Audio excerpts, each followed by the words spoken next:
break a few of them down with Emmanuel. Iman, good morning. You're welcome to the Business Breakfast on Zed. Good morning, Ishabi. Thank you for having me, and good morning to all our service listeners. Right.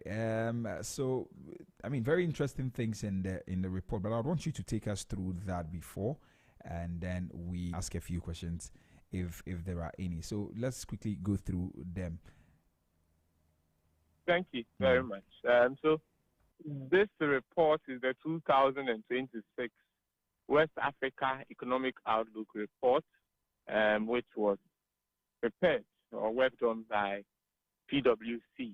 And as we know it, I mean, it's just to tell us what to look out for in this year and perhaps in the coming year. And when you look at the report, there are a few things that are highlighted. So the West African macroeconomic context was the first thing highlighted by the report. And there are a few things I would want to note. Now, according to PwC, the GDP of West Africa is estimated to reach about 4.4% in 2025, which was last year, driven mainly by oil and gas production from Senegal and Niger. And so certainly when you look here, Ghana does not fall part of those economies that oil and gas production will drive their GDP. And as a matter of fact, in the past year, our GDP was driven highly by ICT and not oil and gas. So this is very consistent with the data. And PwC itself noted that while Ghana recorded a GDP more than what was estimated for West Africa, Ghana recorded 5.5% within that same period. But it was driven by strong performances in agri and services. And so you can understand the dynamics there. And looking ahead, so particularly this year, economic growth across West Africa is expected to reach 4.2%, which is like a reduction or a decline in the previous period's GDP growth. And I think that is also consistent with many of the predictions that have come from the IMF, from the World Bank, among other institutions or other financial institutions. And we can see. But there was something that was noted here. The macroeconomic stability is expected to reach some key West African countries, including Nigeria, Ghana, and Cote d'Ivoire. And I think this is consistent with what we've seen so far this year.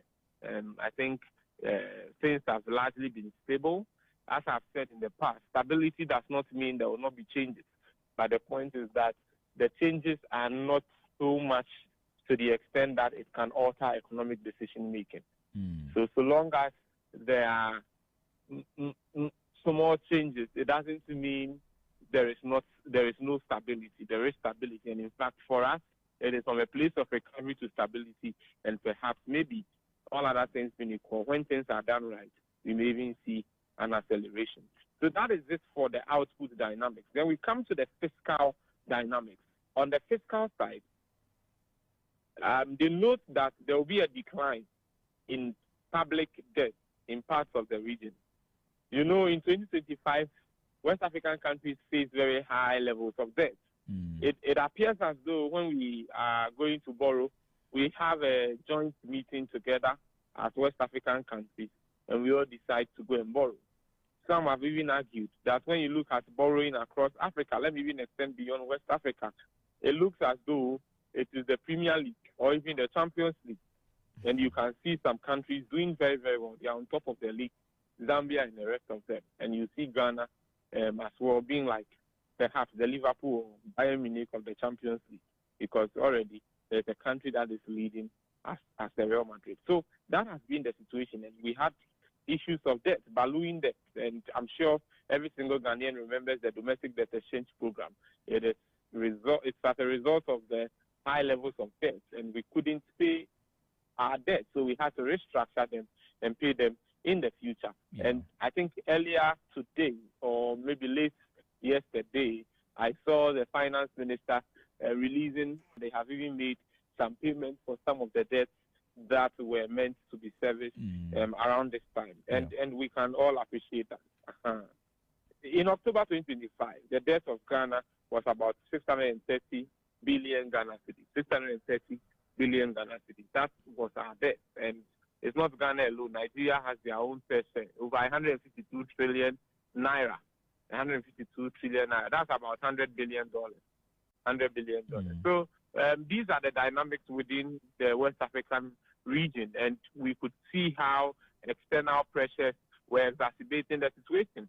And so that was our fiscal dynamics. The government had little space to do what it would have done because they were highly pressed by external obligations in the form of debt service arrangements. There are others that I'll touch on. Monetary dynamics, of course. I think for Ghana, all I would say is that we have had our fair share of that. Our monetary policy stance was quite tight for a while now. But I think this year, and perhaps maybe the last quarter of last year, it has just been declining. And up to date, we have our monetary policy rate at about 15.5%. It used to be 29, 28, and we've cut it. In fact, even in July 2025, it was 25%. September, it came to 21.5, and then end of year, it was 18%. And as you know, in January, it was cut further by 2.5 percentage points, and it is now doing 15.5%. That has been it. It has been easing gradually. It is both an indication of the stability we are realizing and also an enabler for expansion or for output to go up. And so that is about the monetary policy dynamics as the report notes. Then we can talk about market dynamics. So I'm talking about financial markets and how things have been faring. For me, I would say that in Ghana and in Nigeria, when you look at our stock market, for instance, we've seen robust performances. The Nigerian Exchange All-Share Index rose over 50%. Market capitalization reaching more than 99.4 trillion naira, in Nigeria. And I think that is great. Let me talk about the situation of Ghana. The Ghana Stock Exchange Composite Index, when you look at the increase in the past year, it was about 79%. When you consider just the financial stocks, they did more than 90%. That is an impressive and robust performance. And when you look at our market capitalization, it is over 190 billion as we speak today. But as at the time of the report, it was just about 170 billion Ghana cedis. This is evidence of a growing financial system. And I like that participation in the Ghana Stock Exchange is going up. I like that the performance of the exchange in itself is also doing well. A big shout out to the leader of the Ghana Stock Exchange. It's a female. The name does not come readily, but I'm sure that as we go on in the show, I'll be able to remember that name for you. I think it's Abinamwa. Yeah, she's the managing director. Abinamwa. And she has been doing so great. And then, price dynamics and all of that, the reports note that. But I think that I would want to end with the real sector and how it's expected to continue at the moderate pace we started with in the past year. I think we need some work around our industrial belt. We need to work more on our industry. And I think you would agree with me. Today, we are all talking about value addition. And I was happy to hear the president say that we should look at how we add value to our cocoa. And I like it. It looks like in this country, we wait for crisis to hit a particular sector before we start taking decisive measures. No harm to anyone, but that is what it's appearing to be, because issue of value addition, that conversation has been had for more than a decade. But until what we are seeing happen to the cocoa sector happened, we didn't really hear much of it from the part of government. But I like it that even when it has happened, our response to the crisis is positive and is very good. Maybe I'm not a prophet of doom, but perhaps we would wait to see what will happen to gold and what measures will be put in place for refinery and other value addition processes to happen. I see. Right. I want us to maybe highlight a few of the things in terms of Ghana. Now, maybe we'll talk about our recovery fundamentally. I know that our recovery is, I want to know, first of all, is our recovery fundamentally strong or largely IMF program driven? The recovery we're talking about for Ghana and what we are beginning to see in the economy, is it fundamentally strong or largely IMF program driven? Well, I think I would say that we have a framework we are working with, right? A stabilization framework. And that framework is supported by the IMF program. But I think it would be inaccurate to dismiss it as purely externally engineered. If you look at the exchange rate dynamics now, the easing inflation, improved reserves, this is it's largely a function of fiscal consolidation. It's a function of tight monetary policy, and debt restriction under program conditionalities. These have altogether restored a measure of policy credibility in our economy. But the truth is that structural strength extends beyond macro stabilization. Right. The key test is whether growth is now broad-based and private sector-led. Much of the early recovery phase reflects base effects, improved commodity earning, and restored confidence. The deeper question is whether investment, and that includes domestic and foreign investment, is actually picking up sustainably. So the IMF anchor has provided credibility and policy discipline, but durability depends on Ghana's ability to transition from stabilization to structural reform, including revenue mobilization, including our legacy energy sector rationalization, and state-owned enterprises reforms, as well as some productivity enhancement, because this has a role to play in the growth and development of the economy. Without these, the recovery risk being cyclical rather than transformational, and which is something that we have seen over the past.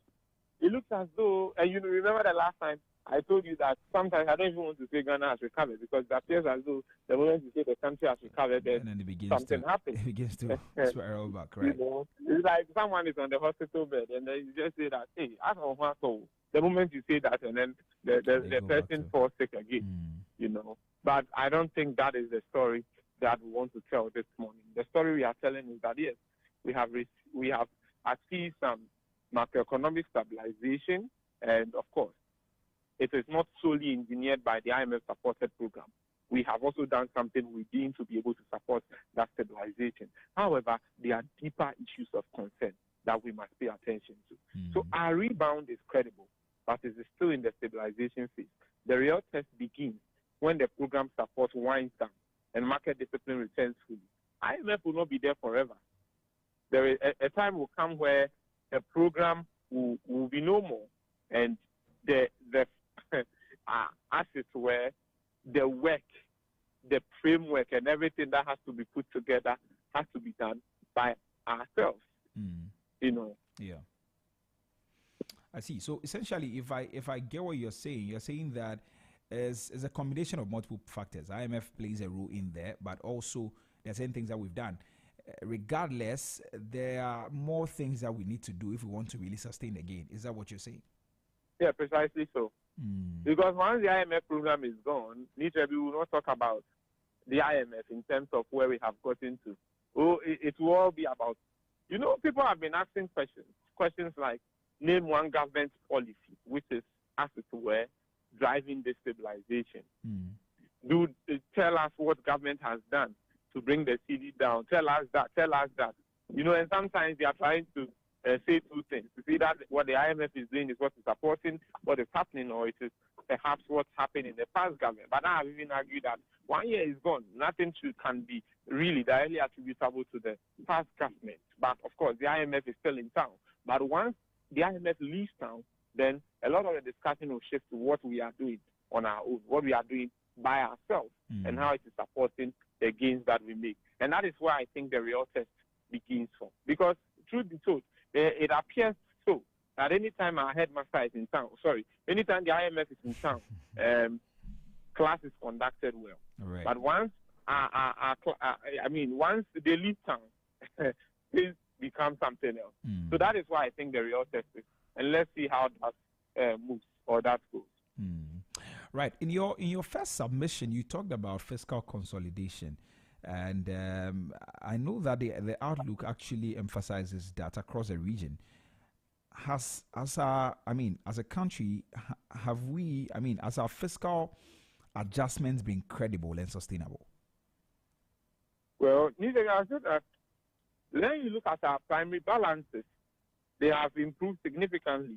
Expenditure controls have tightened, and I'm sure you remember last year many people were complaining that they were not getting money for what they ought to do, among other things. So that has been tightened, and there has been some rationalization of subsidy as well. Though you could also argue that that is politically sensitive, you see. Compared to our regional peers, I think our adjustment pace has been relatively strong. Our fiscal consolidation has been aggressive relative to the crisis that we've been through. Okay. That said, sustainability depends on revenue performance, not just expenditure minimization. There is such a thing as revenue maximization. The way your revenue performs. The last time I think it was on Monday or so, that I was making the point that to achieve fiscal consolidation, I think that should be consistent with your economic framework. And the economic framework on the fiscal side would look at your revenue target as against your planned expenditure and how you're able to perform in both. If you merely cut expenditure down without achieving your revenue target, you would note that you can make the point that, we've achieved some fiscal consolidation. This is the savings we made, but your expenditure is also not performing well. So the sustainability really depends on revenue performance. Expenditure cuts alone cannot stabilize debt dynamics in the long run. And the long term is very important because most of the things we've seen in this country, for some time, it appears to be short-lived. So I think the long-term sustainability is something that we should pay close attention to. See, Ghana's tax to GDP ratio remains modest relative to the needs that we have for development. For instance, structural revenue reforms like digitization, compliance, enforcement, expanding the tax net, as they call it, otherwise known as base broadening, are essential to avoid some recurring deficits. If we want to avoid some recurring deficits on the revenue side, then we need to pay close attention to how do we digitalize our tax systems to be able to mobilize or generate more revenue. That is just one. Beyond that, we also need to answer the question of compliance, because the literature has shown us that once compliance increases, revenue mobilization or, achieving your revenue target is also on the rise. So that also must be paid attention to. And of course, the $1 million suggestion of broadening the tax net also remains. And up to today, over a decade, I don't see how far we have gone with broadening the tax base. Our business environment is highly informal. It has not been formalized. So the truth is that not much of the population is within the tax net. And once you have that situation, how much you can raise in terms of tax revenue from the people, from businesses, among other things, it's minimal, it's limited, it's curtailed significantly. So to be able to increase that, you need to also look at the tax net. It is very, very essential, very, very critical and crucial. You need to pay close attention to the tax net. And so broadening that has been a very big job for many, many governments. See, in President Mohammed's first term, that was there. President Akufo-Addo came for 8 years. That has been there. President Mahama has come again, and that is still there. In fact, before them, President Kufuor's time, it was there. So you can see that this has been a $1 million question that we have been faced with as an economy since the inception of the Fourth Republic. But very little has been done about it, and it has been very, very difficult for us. You see, so that is very, very important. I think that overall, our consolidation path is credible in the short term, and I'll emphasize that. In the short term, of course, our consolidation path is very, very credible. Sustainability would highly depend on revenue expansion and expenditure efficiency. So for me, I'm not so much enthused about cutting down on expenditure. It's about efficiency in how you spend. Are you able to achieve more with less? Or we are just spending because we got the money to spend? So I think that is what we need to look at, because efficiency in spending is all that we need, and we need to broaden our revenue rather than just austerity alone. Austerity will mean cutting down, don't employ, don't pay salaries, don't do that, don't do that. I think that is where we have to look at. And remember, it is critical. The revenue side is critical because as an economy and for any economic financial model you run, if you cannot generate the revenue through your taxation or within, what would you do? You have no option than to go and borrow. Otherwise, there is nothing you can do in terms of the promises you've made to the people, in terms of how to sustain the growth of the economy. That's why we see a lot of borrowing, because that became attractive. And perhaps it is because of borrowing that we are not even paying more attention to how we can really raise or generate revenue within from taxation. Some countries are making lots of money from taxation. They borrow very little. I am not in any way saying that borrowing is bad. No, borrowing is good, depending on how you use the money that you have borrowed. But the evidence we have so far and the data on Ghana, I think that the jury is already out there. Right. Okay. So overall, what you're saying is that, I mean, the consolidation part is credible in the short term, isn't it? Yeah, it is. In the short term, yeah. Right. Okay. Now, we know about the debt restructuring that we all did. I mean, not all of us anyway, that we went through a few years ago. You went through it. But I mean, that is what happened, and it is on behalf of Ghana. So all of us. Okay. So you yourself didn't go through it. Anyway, so I mean, we all know. I have to let you know. I see. How did you go through it? Oh, I had some money somewhere, and they are telling me they are marking it to market. And you received the and now today I've not recovered. You got Sakura. Anyway, let's move on. Let's. So that sustainability remains a key concern in the report. I want to know how vulnerable we are after restructuring. I mean, the restructuring process. How vulnerable are we to renewed debt distress? Well, thank you very much. Yeah, I do. I do. Thank you very much. Debt restructuring has actually improved our maturity profile significantly, and at the same time reduced our near-term servicing pressures. The issue mainly was the fact that we were supposed to pay some money at a certain point in time, but we didn't have it, and that is why we went to beg. And this time we didn't get forgiveness, but they postponed the punishment. That is another way to look at it. Debt restructuring is all about, think of it this way: you have sinned, you went to beg, and you said, okay, I'll not punish you today. I'll punish you next week. That is all. So next week has come, and we have to face it.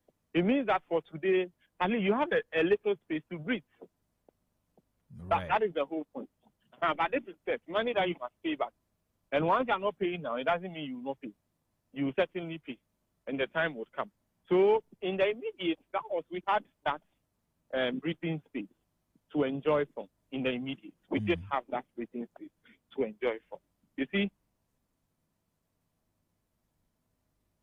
vulnerability has actually not disappeared, although we've had that breathing space.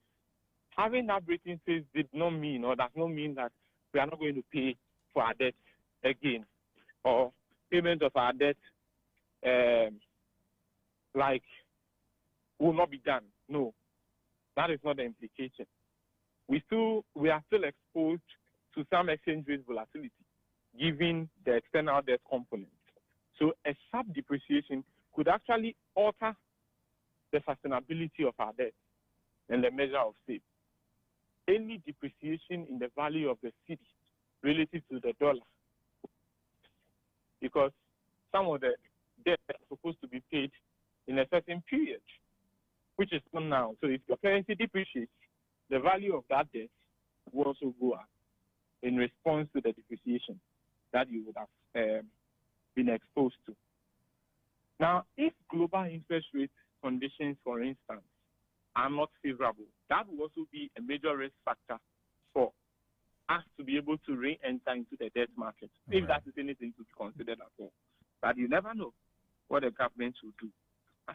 And I think that in the energy sector and some state-owned enterprises, if we actually have some structural vulnerability because of some contingent liabilities, without any reforms in these areas, they could actually read that as fiscal burden that we may have to face and perhaps account before we may be able to make any progress. With all these said, while the restructuring has restored some short-term sustainability, I think in the medium term to long term, our resilience as an economy will largely depend on how we're able to accelerate growth, how we're able to be prudent in terms of how we manage our fiscal side, in terms of raising revenue and being efficient in our expenditure. I think that is very, very key to be able to see to a sustainability of our economic growth in the short to medium term.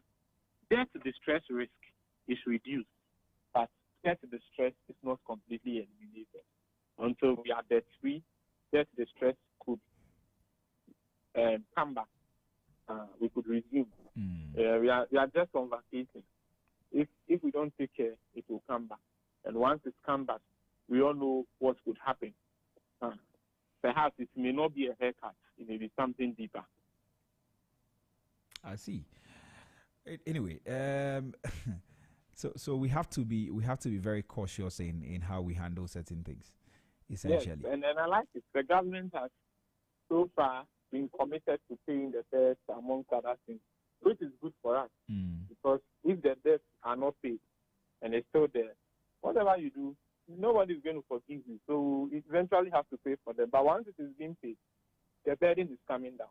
But we must not forget that yesterday, I think we had a discussion and we clearly saw that our domestic debt component is also going up. That is also another area you need to clearly look at. I see.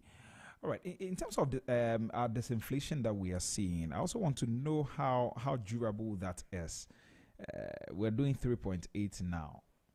Maybe you may want to touch on that briefly. I know we've spoken about a lot of inflation issues in the past, but how durable is that, the disinflation we're seeing? Well, I don't think our inflation is artificial. That's what I'll start from. I think it's organic.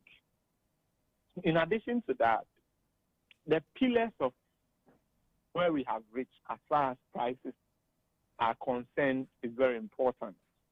Literally, food inflation has been our biggest threat. If we're able to address the issue of food inflation, trust me, I think Ghana and inflation will become parallel lines. We may never meet. I mean, high inflation. Inflation beyond a certain threshold. If the inflation is within 10%, I think that is okay. But if the inflation is more than that, I think sometimes it becomes a problem. And I've said it. Inflation, you see, the thing is that inflation is like salt, that we put in food.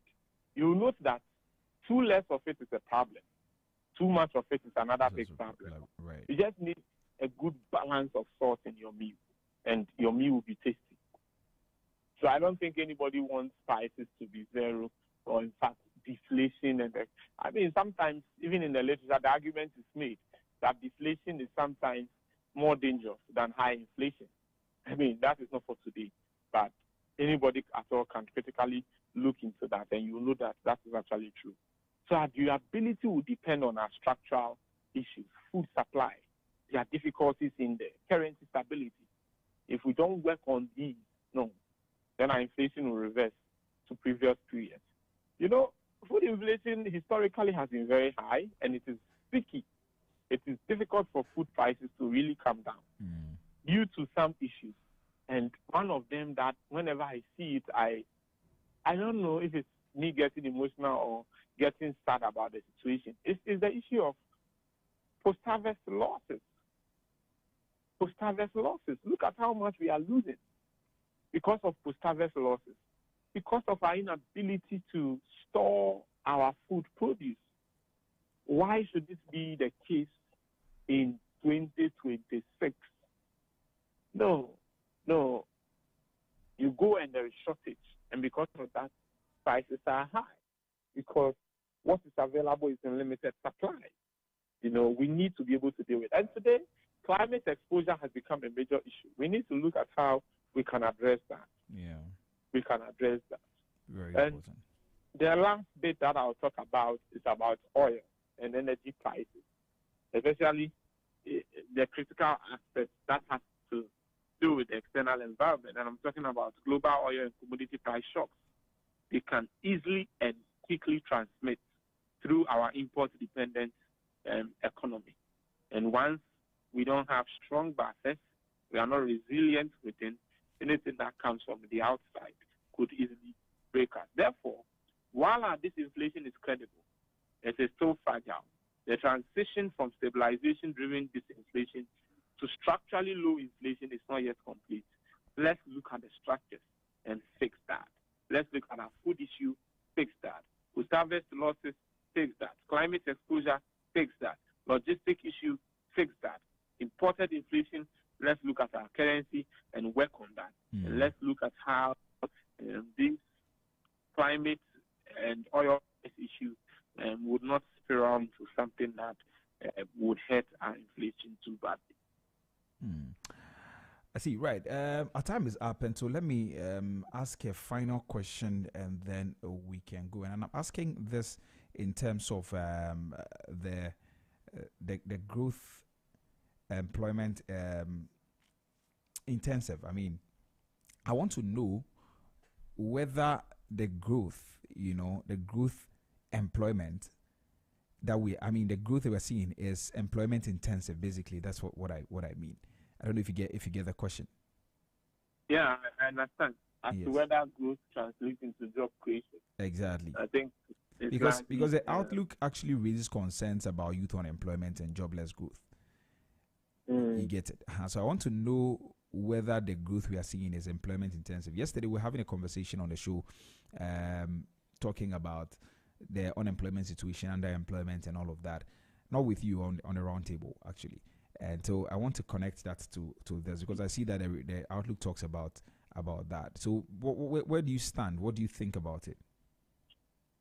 Well, I don't think this is employment intensive, because when you look at the drivers of our group, oil, gas, ICT,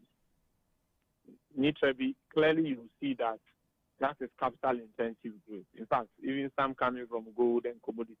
A commodity-led expansion is often capital intensive, and our employment, especially among the young people, among the youth, remains structurally very high. Employment elasticity depends on sectors that are driving growth. Services growth can be employment rich, but productivity and wage quality would be a major issue. So we can see growth coming from services, but let's go down to the micro level and ask people the conditions of their service. Ask people how much they are paid. And maybe you may conclude that they are better off staying at home than going to work. But that may not be a very good conclusion, And that is the problem we have. Informality remains widespread, and that will limits our income gain. So for growth to be inclusive, policy that is developed to address it must place a greater premium on SMEs, on agro-processing, on manufacturing, on industrialization, on digital entrepreneurship, among others. Human capital investment is a crucial and critical thing to look at in aligning labor supply with emerging sectors. If we don't invest in human capital, if we don't engineer growth from that angle, and merely because we are making some money from the export of cocoa, from the export of oil, from the export of gold, among other things, and because the GDP numbers are showing that we are growing, we may be missing out on creating jobs. That is why the real sector matters. And to do that, I've shown you where to look at pharmaceutical, look at agro-processing, look at digital entrepreneurship, look at manufacturing, look at SMEs, and how you'll be able to engineer growth at that level. Because these are the key priority sectors that employ people, that create jobs. Our recovery currently appears more stabilization driven and employment intensive. Inclusive growth remains a policy challenge, and I think we must be able to address that. We need those around the policy table to understand that growth is not enough. Open that data up and look at where the growth is coming from. If the growth is not coming from the people, but growth is in the hands of a selected few, then you will see selected few doing well at the detriment of the vast majority of the Ghanaian people. That would largely leave them impoverished. And I don't think that is the place we want to get to, or where we want to remain, because we're actually there already. You need the growth to come from the real sector. Job creation must engineer growth rather than just exporting cocoa beans, exporting gold, and so on and so forth. That does not, it's not quite inclusive. It doesn't include everyone. It is possible that Ghana's GDP numbers you see perhaps does not include you. It is possible it does not include you. And that's the point we are making this. All right, Ima, thank you very much for your time. Really grateful that you made time to share your insights with us this morning. Thank you very much. You're welcome. All right. Do you have any final words, or we can go? I think we can go. My final words will be on the growth issue. Right. And I think that inclusivity is very key, and we must be looking at that closely. Okay. All right. Thank you very much. So do enjoy the rest of your day. We'll talk again tomorrow, Yes, God willing. All right. Yes. Okay. All right. That was Emmanuel Boateng, in-house economic analyst, and he joined me this morning talking about the PwC 2026 West Africa Outlook report, and we touched basically on what Ghana, the Ghana bit of it. We focused largely on Ghana, talking about whether our recovery is actually strong or it is backed by the IMF program. We also talked about whether the fiscal adjustment that we're seeing has been credible and sustainable. And also we touched a bit about debt restructuring and whether we're going to get into debt distress anytime soon. But he's made a lot of points as to what we need to do if we really want to avoid some of these things. And also the disinflation issue, whether that is durable. And he says that it is currently what we are seeing. It's not driven by some artificial things, but these are things that are actually grounded. And so over time, but regardless, the test is actually whether we continue to see that or not. So if you miss any part of this interview, feel free to visit our social media platforms. On YouTube, it will be there on at Zed Multimedia, and also on Facebook at ZFMGH. You can visit those platforms and play it back. All right, we're going to take a quick commercial break, and when we return, we bring you the roundtable discussion.